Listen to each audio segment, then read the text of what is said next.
El nombre de los hititas ha llegado hasta nosotros en las historias más antiguas de la Biblia, donde se mencionan como una despiadada tribu próxima a Tierra Santa.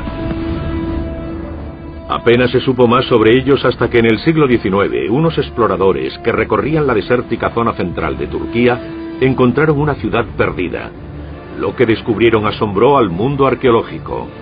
Es majestuosa, reluciente y tiene más de 3000 años de antigüedad.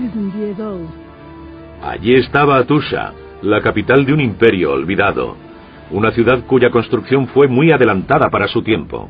Me ha impresionado mucho. Algunas de las técnicas utilizadas aquí son muy similares a las modernas. Colgaba de altos barrancos y estaba rodeada de murallas inexpugnables. Se han encontrado pruebas de una pirámide gigantesca que rivalizaba con las del antiguo Egipto, una red de túneles secretos y un extenso templo en el corazón de la ciudad dedicado a dioses olvidados.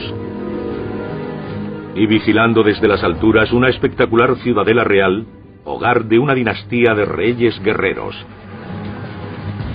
Pero ¿por qué desapareció de la historia un imperio tan avanzado y poderoso? Nuestros investigadores han viajado hasta allí en busca de respuestas, con la intención de resucitar la increíble ciudad de Atusha y descubrir los secretos de los hititas. Este es el imperio perdido de la Biblia, el mundo perdido de los hititas.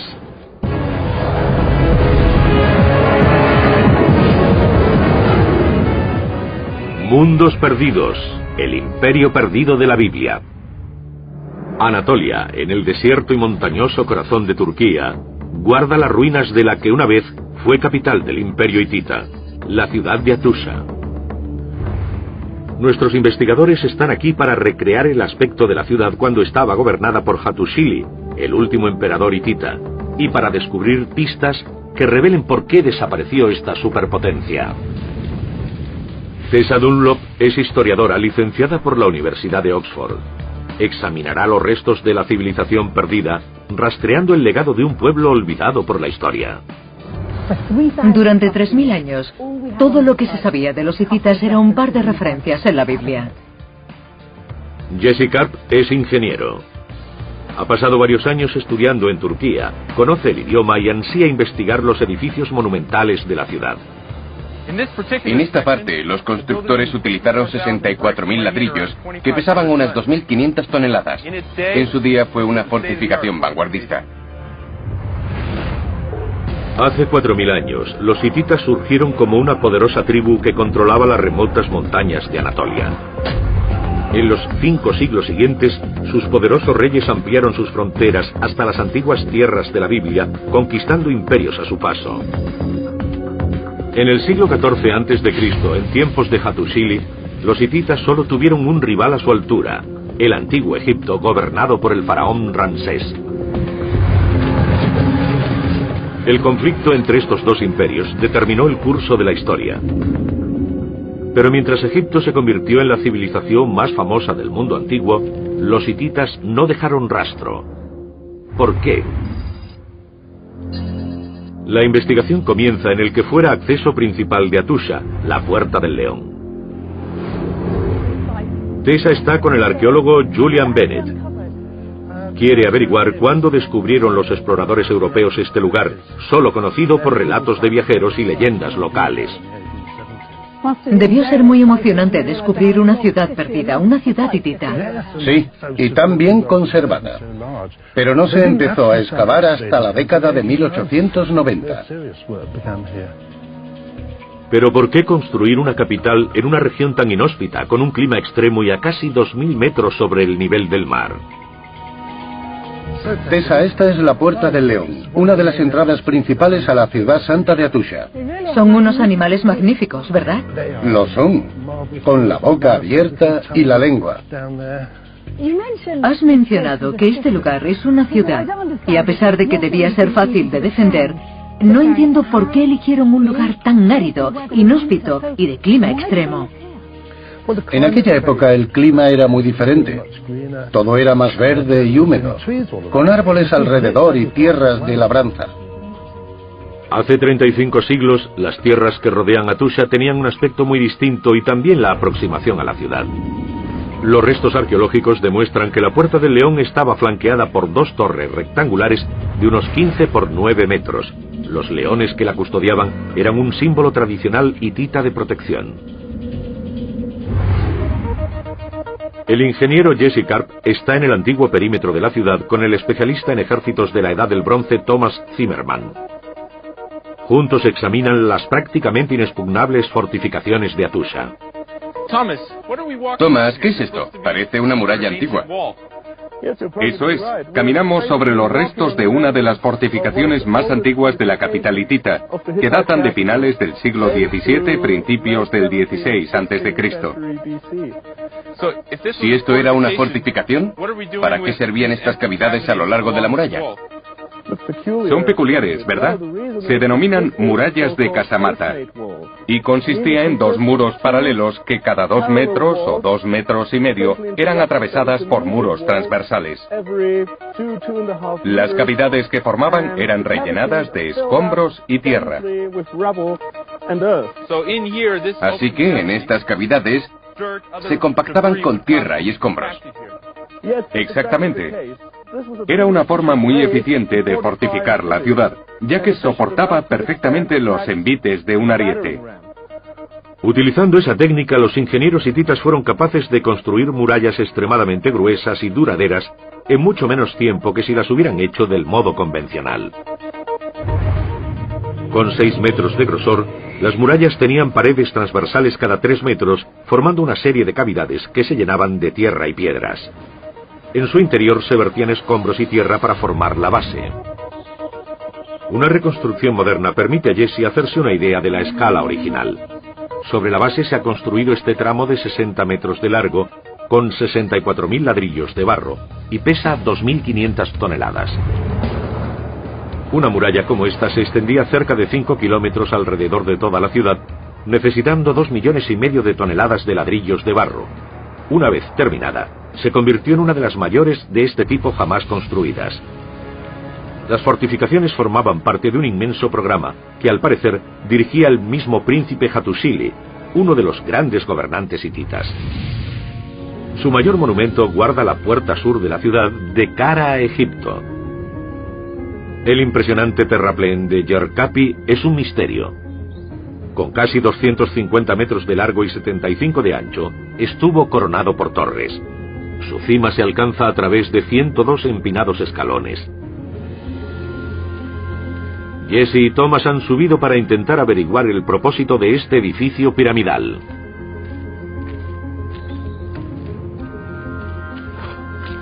Thomas, esto parece la entrada de un edificio colosal. Así es. Esto forma parte de una construcción monumental del siglo XIII a.C., a finales del Imperio Hitita. Estamos ante la llamada Puerta de la Esfinge, originalmente flanqueada por 2 esfinges monumentales. Aún se puede apreciar parte de ellas. ¿Se trataba de una construcción defensiva? Eso pensábamos, pero existe otra versión. Deja que te enseñe algo. Justo bajo el terraplén se abre un estrecho túnel de casi 100 metros de longitud. Es uno de los muchos que conducen fuera de las murallas de la ciudad. Impresionante. Se trata de un falso arco. Se ven las piedras clave perfectamente alineadas encima. Sí, soportan cientos o miles de toneladas de tierra, escombros y piedra. Parece una estructura muy resistente. Probablemente la construyeran sobre un molde de arena que luego retiraron. Exacto. También hay otro detalle interesante. Sabemos que el suelo estaba recubierto con una capa de yeso blanco para reflejar la poca luz que entraba por la puerta. ¿Para iluminar el camino? Sí. Se cree que estos túneles se utilizaban para la defensa de la ciudad y para lanzar ataques sorpresa contra los enemigos que intentaran asediarla. Pero desde abajo Thomas y Jesse se dan cuenta de que también podían servir a otro propósito. Se trata de una construcción impresionante, pero ahora que estoy aquí abajo, no me parece una fortificación. De hecho, parece invitar a la gente a subir hasta aquí. Es fácil de escalar. No parece muy defensiva. Exacto. No se trata de una construcción defensiva, sino de un enorme monumento ritual para mostrar la importancia política y religiosa de la capital hitita. Imaginémoslo como un gigantesco escenario, con los sacerdotes saliendo por la puerta de la Esfinge, llevando la estatua de algún dios. Y el pueblo aquí, contemplando la ceremonia, con brillantes atuendos y el aire lleno de música y de incienso. Así que este gigantesco edificio era más bien ornamental, un despliegue.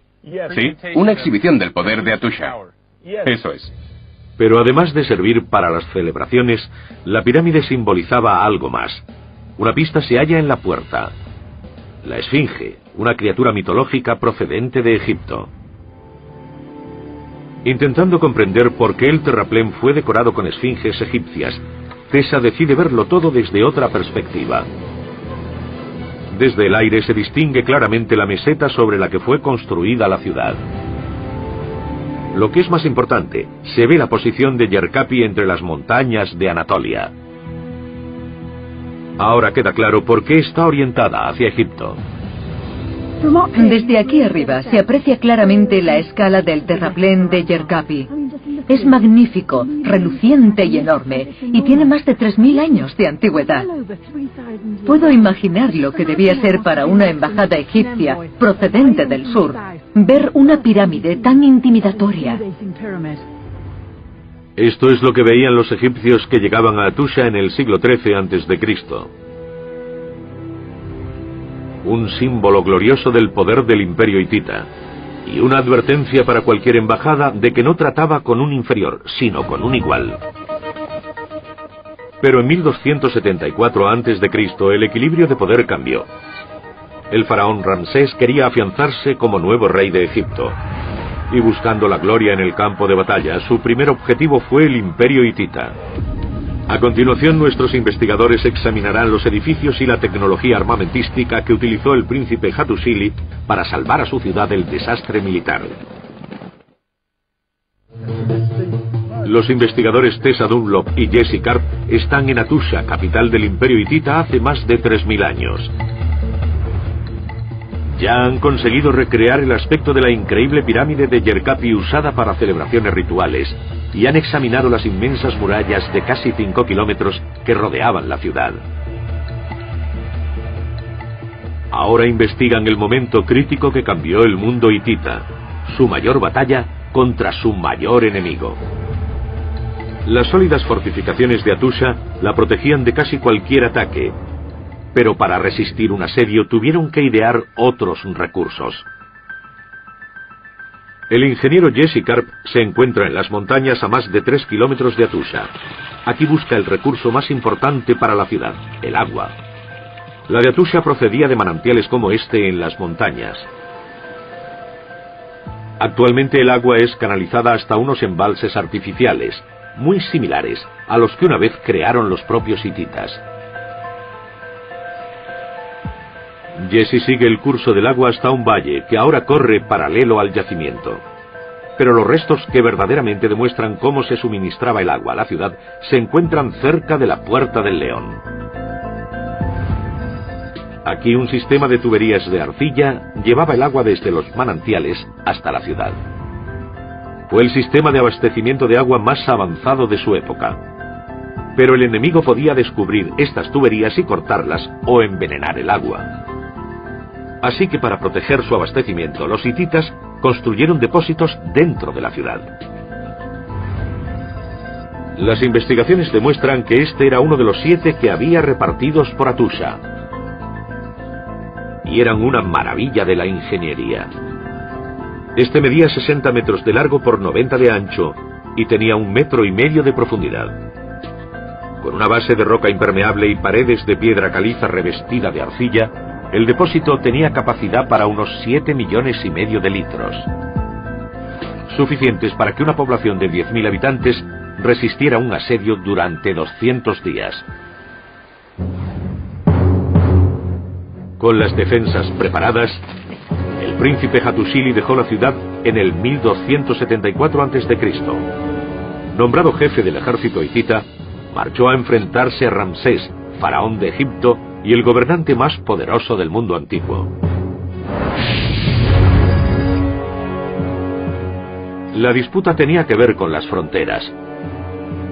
El imperio hitita se había extendido rápidamente y ocupaba ricas tierras que Egipto reclamaba como suyas. En la ciudad fronteriza de Kadesh, los dos ejércitos se prepararon para luchar. Por primera vez en la historia del mundo, tenemos una gran batalla librada entre naciones. No se trataba de tribus ni de ciudades rivales, sino de hititas contra egipcios. Durante más de 3000 años, los únicos relatos conocidos de la batalla eran los grabados en los templos egipcios. Estos sostienen que Ramsés se hizo con la victoria. Cuando Atusha fue descubierta, los arqueólogos encontraron miles de tablillas escritas. ¿Coincidían las historias? Antes los expertos tenían que descifrarlas. La historiadora Tessa Dunlop investiga los registros hititas en el museo local. Esto es una tablilla cuneiforme. Si observamos con atención, podemos ver una serie de intrincadas impresiones. Cada una representa una sílaba o sonido. El siglo pasado, un grupo de expertos intentó descifrar su contenido. Tras un trabajo agotador, los estudiosos descifraron las tablillas y descubrieron una gran cantidad de información, incluido el relato hitita de la batalla de Kadesh. La batalla de Kadesh, a la que el faraón egipcio Ramsés hacía referencia como la victoria más impresionante de su país, es descrita de un modo muy diferente en las tablillas hititas. El relato hitita describe cómo Ramsés fue engañado por Hattusili para dividir su ejército en dos. Cuando se acercaba a Kadesh, los hititas, que supuestamente estaban a varios días de distancia, atacaron con su poderosa fuerza de carros. Al principio, los hititas superaron a las fuerzas egipcias y casi matan a Ramsés, pero la llegada de refuerzos salvó la vida del faraón. Cuando Ramsés regresó a su país, ordenó que los templos egipcios registraran este dramático suceso y cómo él, personalmente, había cambiado el curso de la batalla para dar la victoria a Egipto. ¿Pero estaba contando la verdad? Tessa se encuentra con el arqueólogo Julian Bennett examinando los sucesos de la versión hitita. Los faraones egipcios eran famosos por su dominio de la propaganda, y Ramsés cuenta la historia de un modo que los hititas contradicen. ¿No es así? Sí, el relato de Ramsés es público, para conocimiento del pueblo egipcio, y afirma que ganó la batalla. Pero los datos hititas son oficiales, no para difusión pública, y en ese sentido son más objetivos. Entonces, a pesar de lo que dijo Ramsés, los egipcios fueron derrotados por el general Hattusili. Sí. La victoria sobre la potencia extranjera tuvo importantes consecuencias internas. Al salvar Kadesh de la carnicería egipcia, Hattusili se convirtió en un héroe nacional. Pero según los informes hititas, el rey, sobrino de Hattusili, molesto por el éxito de su tío, empezó a tramar su caída. Hattusili decidió actuar para romper el tabú más sagrado de la cultura hitita y hacerse con el trono. Y como han descubierto nuestros investigadores, sus acciones desembocarían en el proyecto de construcción más ambicioso jamás emprendido en Atusha.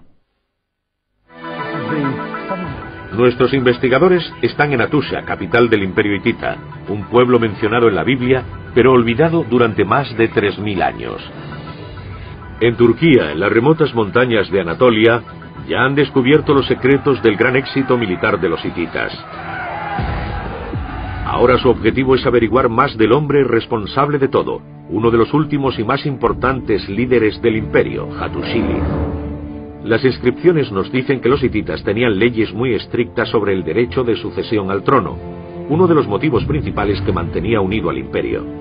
Pero en 1265 a.C., el príncipe Hattusili se lo arrebató a su impopular sobrino, el rey Mutuwali. Hattusili III era un hombre serio que estaba muy preocupado y convencido de que debía tomar el poder, porque pensaba que era lo que hacía falta para salvar el imperio. A pesar del amplio apoyo a sus acciones, al derrocar al monarca legítimo y proclamarse rey, Hattusili había quebrantado una de las leyes hititas más sagradas. Y la penitencia por este crimen pudo ser el motivo de que decidiera reconstruir el templo de Hattusa.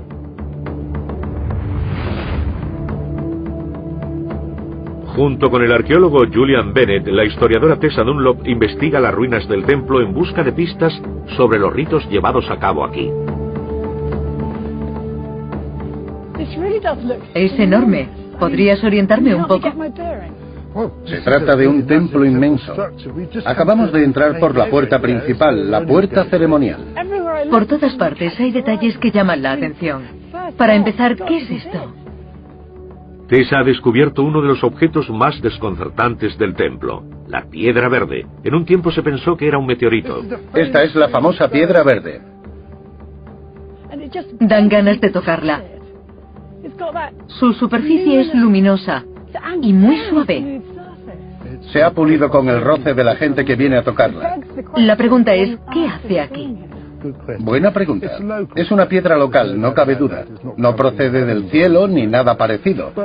Pero lo cierto es que algunas tablillas hacen referencia a piedras rituales y sagradas. Esta podría ser una de ellas. Dentro del complejo del templo se encuentra el santuario, rodeado de algunos de los bloques de piedra más grandes de la ciudad.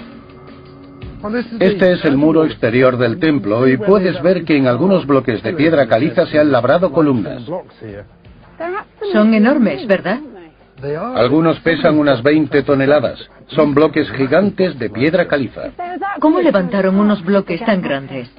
Con mucha mano de obra, posiblemente esclava, pero también hombres libres. El Sancta Sanctorum es un patio que probablemente quedaba al aire libre. Y detrás el lugar más sagrado de todos, hogar del padre Tormenta Teshub y su esposa, la Madre Sol. Esta es una de las dos salas de culto, y volvemos a ver la misma piedra verde. Es un cuadro casi perfecto. Esta sala parece íntima y acogedora. Sí. En esa esquina hay un pie de estatua. Este era el templo de Teshub y su esposa. Las tablillas hititas nos cuentan algunos detalles de las estatuas. Y hay una que se refiere a la de Teshub como de oro. Recreando el plano del gran complejo del templo, vemos que era el edificio más grande de la ciudad, con 60 metros de largo por 42 de ancho. Dentro del Sancta Sanctorum encontramos el lugar exacto en el que residían Teshub, el dios tormenta, y su consorte, la Madre Sol. Lugares a los que solo podían acceder el rey, la reina y altos dignatarios. A pocos metros, el ingeniero Jesse Karp busca el yacimiento de roca utilizado para los enormes cimientos del templo. Se encuentra junto a un enorme afloramiento de roca del que los hititas extrajeron los bloques de hasta 20 toneladas que necesitaban para los cimientos. Estoy en Kesakaya, cortar piedra en turco. Básicamente es una antigua cantera hitita. Lo que vemos aquí es una grieta en la que los hititas metían cuñas de madera que luego empapaban en agua. De ese modo la madera se hinchaba y partía grandes bloques de roca. En el museo local de Corum, el arqueólogo Thomas Zimmerman muestra al investigador Jesse Karp una reconstrucción de los grandes muros del templo.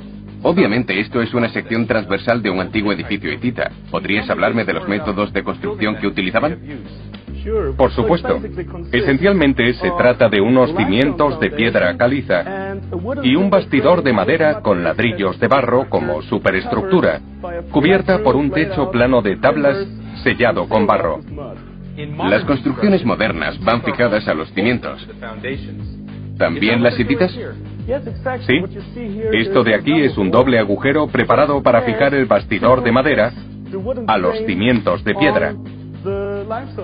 ¿Cómo hicieron un agujero así hace miles de años?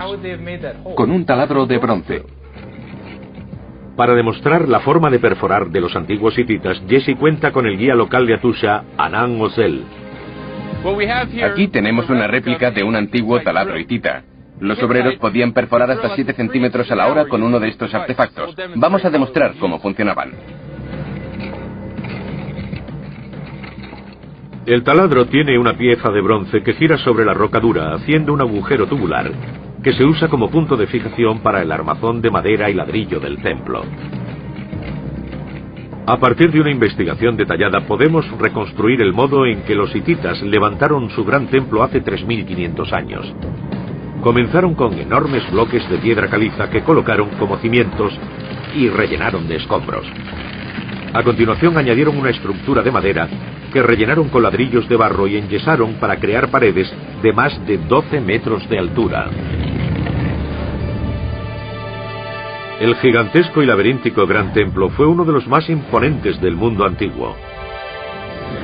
Para los hititas, las estatuas de la Madre Sol y el Padre Tormenta eran mucho más que ídolos, eran representaciones vivas de los dioses en la tierra.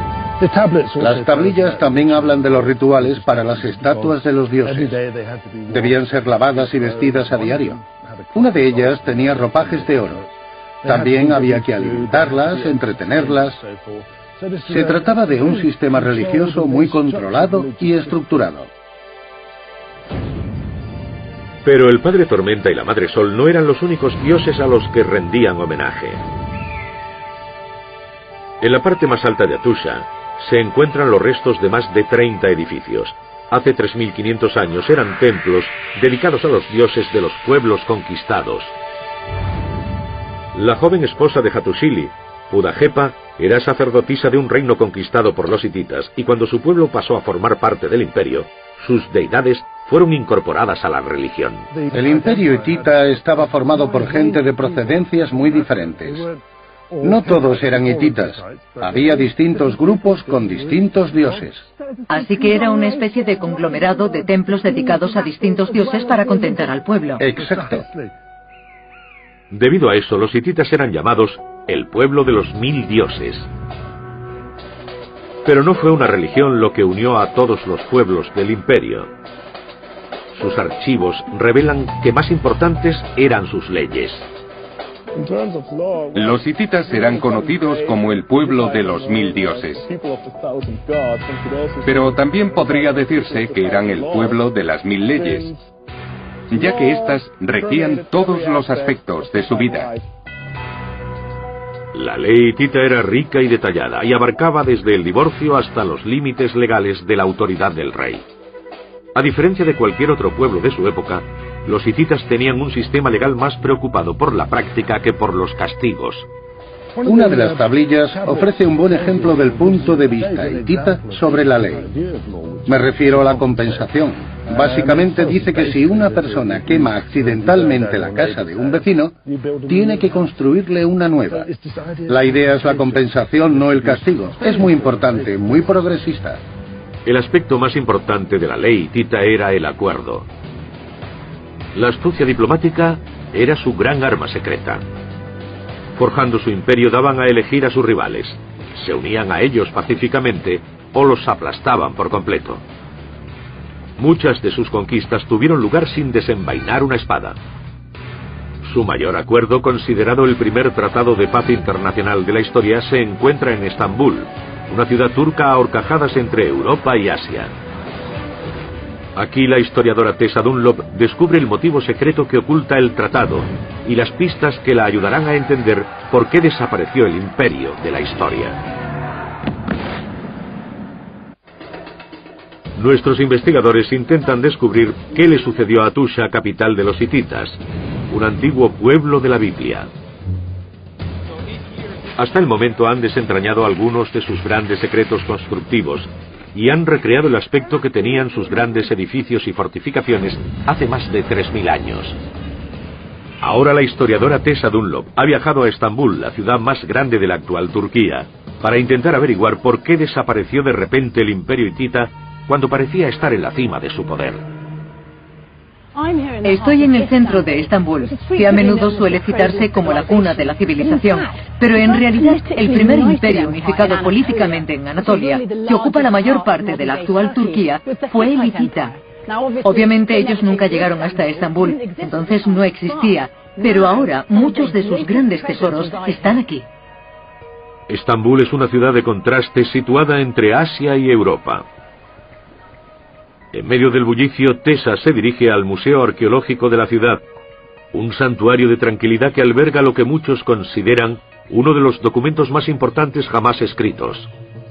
Es el Tratado de Kadesh, firmado 16 años después de la gran batalla entre los imperios hitita y egipcio. Tessa se ha reunido con el profesor Ali Dinchol, uno de los principales expertos mundiales en el imperio hitita, para averiguar más. Profesor Dinchol, este es el Tratado de Kadesh, pero me pregunto, ¿por qué se firmó tanto tiempo después de la batalla? Solo después de que Hattusili estabilizara los sucesos políticos de Anatolia, pudo firmar un tratado de paz con Egipto. Es decir, que Hattusili tuvo que reforzar el panorama nacional antes de dedicarse a la política exterior. Sí. ¿Funcionó el tratado? Sí. No hubo más agresiones hasta la caída del imperio hitita. El Tratado de Kadesh trajo la paz entre las dos superpotencias de la época. Con los egipcios como aliados, el imperio hitita tenía poco que temer del mundo exterior. Pero dentro de sus fronteras amenazaban nuevos peligros. Tras alterar por la fuerza la línea sucesoria para proclamarse rey, Hattusili se había labrado poderosos enemigos que querían el trono para ellos.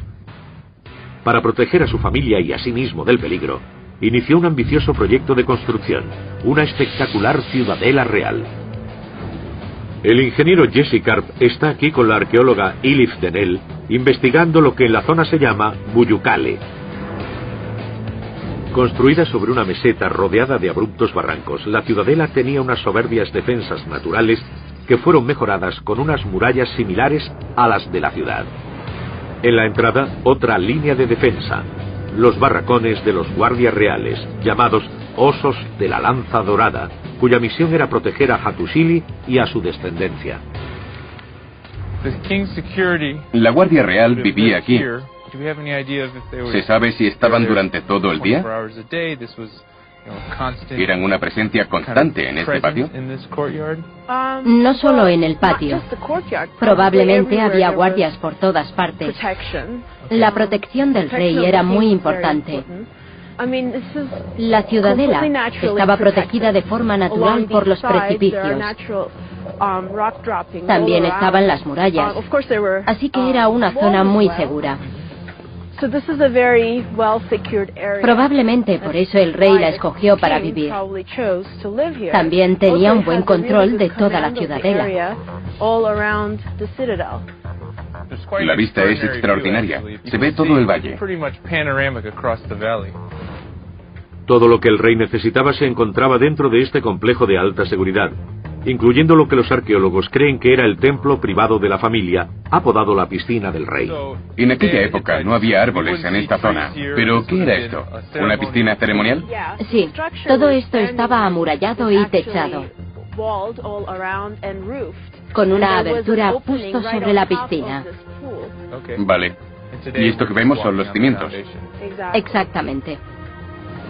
A pesar de que se han traducido miles de textos religiosos hititas, la verdadera función de esta cámara con piscina sigue esquivando a los arqueólogos. Los rituales sagrados de limpieza que se piensa que la familia real llevaba a cabo aquí se han perdido para siempre, pero el propósito de otro edificio cercano es mucho más claro. Estos cimientos son muy diferentes de los que los rodean. Este edificio fue construido sobre una gran plataforma y su función era la de la sala de recepciones del rey. 5 muros soportaban el suelo elevado, que tenía 5 filas de 5 columnas, donde el rey recibía a sus visitantes. Así que básicamente era una sala de audiencias para dignatarios extranjeros y otros visitantes importantes. Exacto. La gran sala de recepción tenía más de 30 metros de ancho y largo, con 25 columnas que sustentaban el tejado. Aquí Hattusili recibía a los gobernantes de sus estados vasallos y a enviados de potencias extranjeras importantes, como Egipto. Más allá están los restos de la residencia real, las habitaciones privadas en las que vivía con su familia y sus sirvientes de confianza. Podríamos estar frente a la residencia del rey. ¿Se sabe cómo vivía? ¿La compartía con sus sirvientes o su familia? Obviamente, tenía sirvientes, una esposa y concubinas. Y es posible que todos vivieran aquí. Es un lugar impresionante para tener un palacio. La realeza hitita vivía aislada, y se sabe muy poco de las concubinas de Hattusili y de sus hijos. La excepción es Pujadepa, la formidable consorte que participó más activamente en la vida pública del imperio que cualquier otra reina anterior. Era una mujer muy fuerte y culta. Sabía cómo manejar las relaciones internacionales y cómo dirigir un país, de modo que influía en muchos aspectos del gobierno. La influencia de Pudajepa contribuyó a convertir este complejo palaciego en el centro del imperio. Su entrada estaba flanqueada por una guardia y funcionarios de élite. Era una ciudad dentro de una ciudad con un templo y un salón de audiencias al que llegaban emisarios de todo el mundo antiguo. Alzado sobre una meseta con casi 250 metros de largo y 150 de ancho y rodeado de grandes precipicios, su presencia dominaba la ciudad, la obra maestra del largo reinado de Hattusili. Pero el palacio no duraría. Como el resto de la ciudad, no tardaría en caer. A continuación, nuestros investigadores buscan la causa de este final catastrófico y abrupto.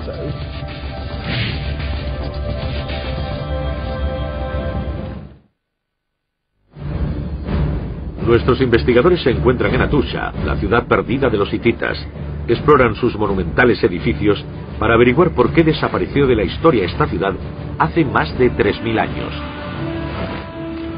El ingeniero Jesse Karp está a 1,5 kilómetros al noreste de la ciudad con la arqueóloga Elif Denel.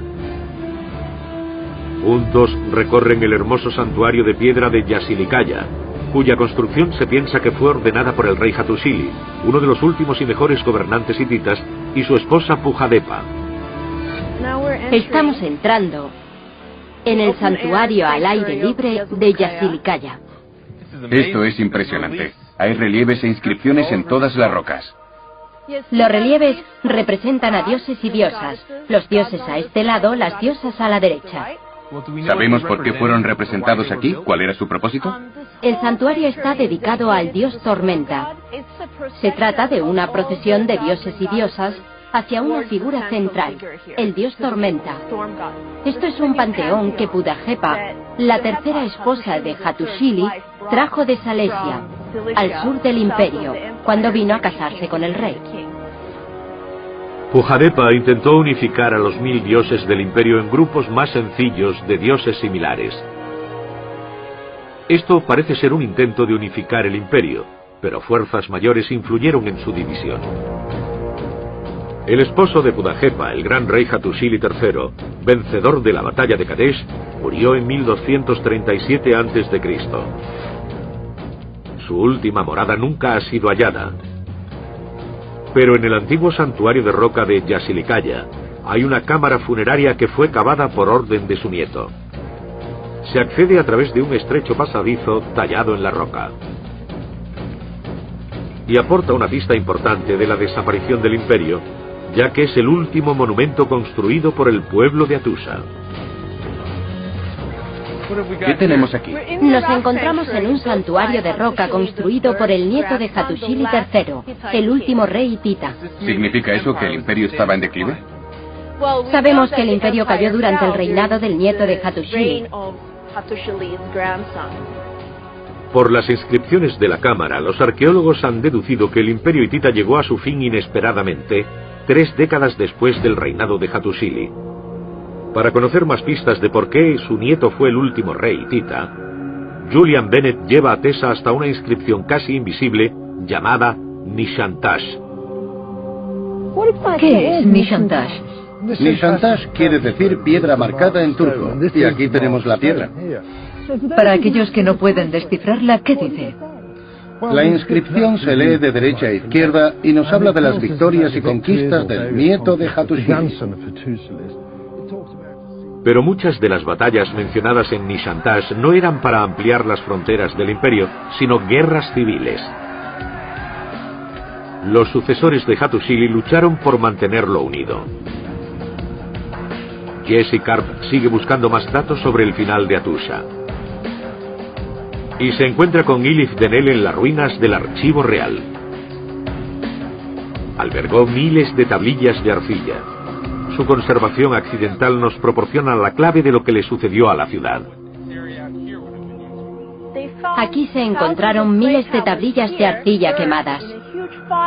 Un incendio hizo que el techo se derrumbara y el edificio se convirtiera en una especie de horno. Existen pruebas que lo demuestran.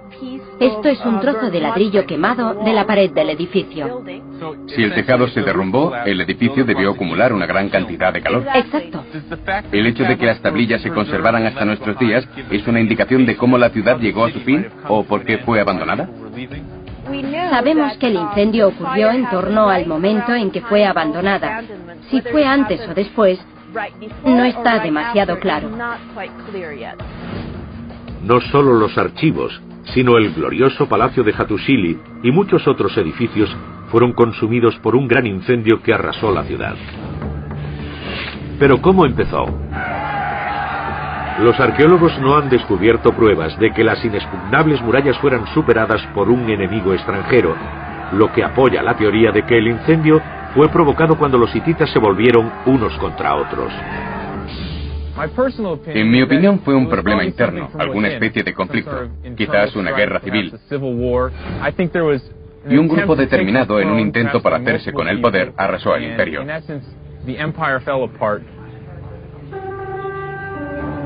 Al apoderarse del trono, Hattusili había sentado un peligroso precedente que desencadenó una guerra civil 30 años después de su muerte, cuando facciones rivales desgarraron el imperio buscando el poder.